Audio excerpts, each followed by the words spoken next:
지금 중국이 삼국지의 위촉 5시대로 돌아가고 있다는 분석이 나오고 있습니다. 중국 대륙이 세 개의 거대한 파이로 쪼개지고 있다는 건데요. 이번 상하이 봉쇄로 인해서 이 같은 추세는 더욱 심화될 것으로 관측되고 있습니다. 이러한 상황 속에서 대한민국은 한반도 통일과 고토 수복까지 노려볼 수 있다는 분석이 제기되고 있습니다. 국토전략TV? 후한이 멸망한 3세기 초부터 위촉 5 세 나라가 중국 대륙을 나뉘어 통치했습니다. 그런데 공교롭게도 이러한 삼국지의 구도가 다시금 만들어지고 있습니다. 현재 중국의 권력구도 역시 세계 파벌로 나뉩니다. 지금의 시진핑이 중심이 되어 베이징과 북부 지역을 중심으로 한 태자당 세력, 그리고 장쩌민을 중심으로 상하이와 홍콩, 신젠 등의 남부 지역을 중심으로 한 상하이방 세력, 그리고 중국 서부에는 충칭시를 중심으로 한 서부 지역의 공청단 세력, 이렇게 세 개 지역이 장악하고 있습니다. 지난 2012년 충칭시의 당서기이자 유력한 차기 중국의 지도자였던 보시라이가 실각했습니다. 각종 비리 혐의를 뒤집어쓰고 숙청된 것인데요. 보시라이는 떠오르는 상하이와 중국 동남부의 해안 도시, 그리고 베이징을 중심으로 한 주요 권력 도시들에 비해 소외됐던 충칭시와 그 주변 서부 내륙 도시들의 발전을 이끌면서 중국 서부 지역의 인력 스타로 떠올라 결국엔 중국의 차기 지도자가 될 수 있었습니다.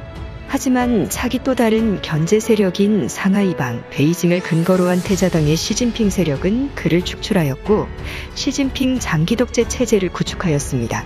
여전히 충칭시와 그 주변 서부 내륙 대도시에는 보시라이의 잔존 세력이 있고 얼마 전 추락한 중국 여객기에도 공청단 일부 세력이 탑승하고 있다는 음모론까지 제기되면서 여전히 중국 대륙이 세계 지역으로 나뉘어 패권 싸움, 즉 삼국지의 모습을 보이고 있다는 분석이 나오고 있습니다.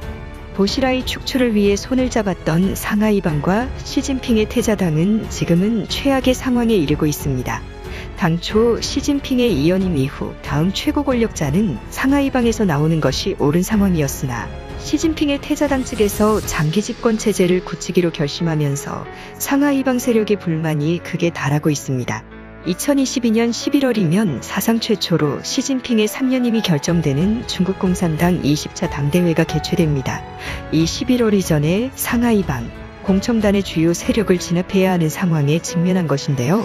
2022년 현재 상하이는 그야말로 아비규환입니다. 2,500만 시민들은 아예 집 밖으로 못 나오고 있고 아파트를 통째로 비우라는 방역당국의 명령에 시민들은 대폭동을 일으키고 있습니다. 현재 철저하게 SNS 단속을 진행하고 있는 상황이지만 SNS에서는 천멸중공, 레미제라블의 혁명가 노래 등이 속속 공유될 뿐 아니라 중국 당국의 반기를 드는 특히 시진핑을 풍자하는 그림들이 속속 올라오면서 그야말로 중국 당국은 초비상이 걸린 상황입니다. 상하이 시민들은 현재 금반지를 팔아서 식료품을 구매하고 있고 인류 역사상 볼 수 없었던 대도시 봉쇄 현장에서 고군분투를 하고 있습니다. 이러다가는 상하이에서 제2의 천안문 사태가 일어나는 게 아니냐는 우려가 확산되는 가운데 중국 당국 측에서는 대규모의 병력을 상하이로 이동을 해놓은 상태입니다. 현재 한국 내 친중 매체들에서는 미국의 경제가 곧 붕괴할 것이다, 달러의 패권이 약화될 것이다 라는 등의 메시지를 내보내고 있습니다. 그러나 그것은 사실이 아닙니다. 오히려 중국의 경제가 위태로운 상황입니다.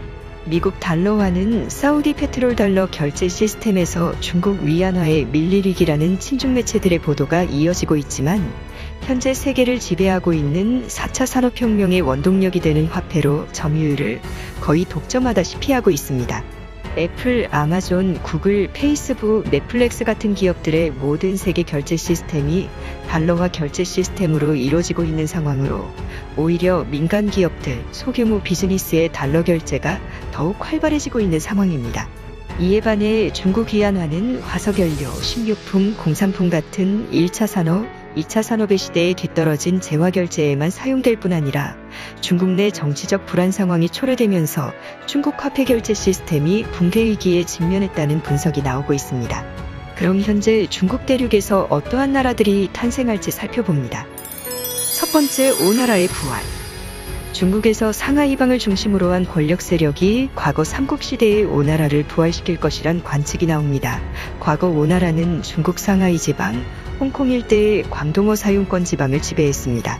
심지어 북경 지역과는 사용하는 언어도 다른 상황으로 홍콩과 선전, 광저우 일대에서는 북경어와는 완전히 다른 광동어라는 언어를 사용합니다.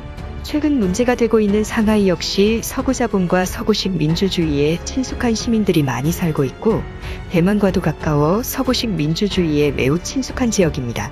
이 지역의 권력 세력인 상하이방의 세력 역시 미국과 친한 외교적 행보를 이어와 미국의 공급망을 담당했고 9.11 사건 이후에도 미국을 지지하는 등 친미적 색채가 강한 지역입니다. 홍콩과 광저우 일대에서는 연일 민주화 시위가 일어나고 있고 상하이에서도 서슬퍼런 2022년의 지금에도 반정부 시위의 중심지로 떠오르고 있습니다.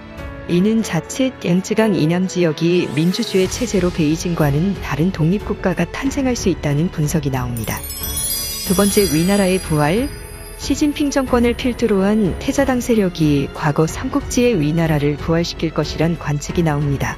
중국의 양쯔강을 중심으로 한 남북분열 시나리오는 오래전부터 있었고 역사 내내 되풀이돼 왔습니다. 양쯔강 이북의 주요 도시인 베이징을 비롯한 주요 북부 도시들을 중심으로 시진핑의 태자당 집권 세력이 새로운 전체주의 독립국가를 세울 가능성이 높습니다. 친서방의 남부 지역과는 다르게 이들은 반미 반서방 노선을 채택할 가능성이 높고 국제 고립을 피하기 위해 북쪽의 러시아에 매우 친밀한 외교 행보를 이어갈 수 있습니다. 세 번째, 총나라 촉할의 부활. 양쯔강 상류, 즉 중국 서남부 내륙 지방은 해안가가 없어 오랜 세월 개혁 개방에서 소외됐습니다. 그러나 중국 최고 권력에 가깝게 다가갔던 보시라이가 충칭시를 기반으로 경제성장을 이룩하자 엄청난 경제성장이 일어난 바 있습니다. 쓰촨, 청두 등 주요 도시들이 첨단 산업을 양성하기 시작했고 특히 유럽으로 가는 물류철도가 이 지역에서 시작해 신실크로드의 중심지로 떠오르고 있습니다. 그러나 보시라이 실각 이후 주요 정치 세력이 실각하고 숙청되어 현재는 권력이 많이 약해 그의 잔존 세력들만 남아있는 상태여서 일각에서는 상하이방과 합세하여 베이징과는 다른 강한 세력을 일굴 수 있다는 분석이 나옵니다. 네 번째, 소수민족 지역의 독립. 티베트의 옛 영토인 칭하이성과 티베트 자치구, 신장 위구르 자치구, 과거 만주족과 조선족의 땅인 만주, 동북삼성, 내몽골 자치주는 원래 역사 내내 중국의 영토가 아니었습니다.